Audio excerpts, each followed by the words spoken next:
Ini kisah nyata di masa lalu. Makanya sering baca tuh yang baik-baik lah, kisah salafus saleh, orang-orang saleh di masa lalu. Ada seorang hamba rajin sholatnya. Ini sahih riwayat, sahih. Rajin sholat. Tapi yang menarik tertuliskan, ya, ketika malaikat itu mendapat informasi, yang harus tertuliskan. Ini termasuk bagian dari ahli neraka. Sholat. Perhatikan ya, ini nanti terkait juga dengan hadis. Kalau Anda baca Al-Arba'in, nomor hadis yang keempat itu, ya, terkait dengan bab takdir.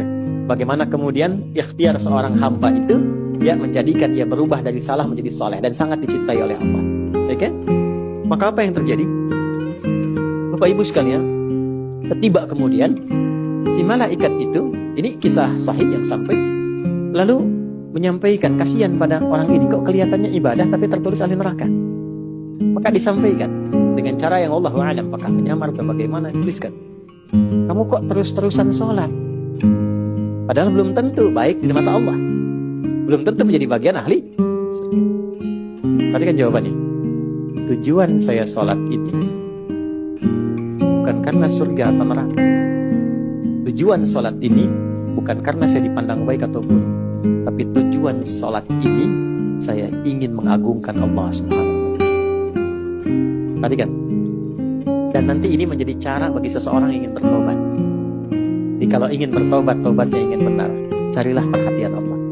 Yang penting ridha Allah. Terus saja tobat sampai merasakan kenikmatan tersambung dengan Allah. Itu maksudnya.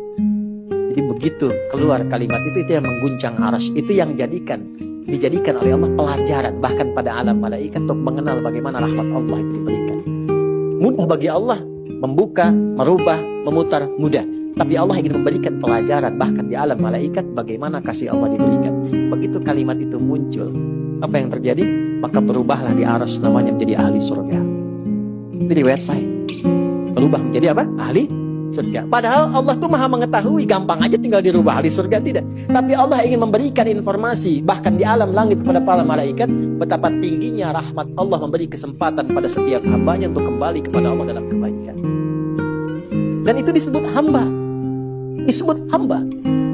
Karena itu Allah begitu mencintai ketika ada pelaku maksiat, dia pengen taubat, itu begitu dicintai dan statusnya naik lebih tinggi. Ini yang menyebabkan ayat ini turun. Qul ya ibadiyalladzina asrafu ala anfusihim. Ini yang menyebabkan itu menunjukkan rahmat Allah.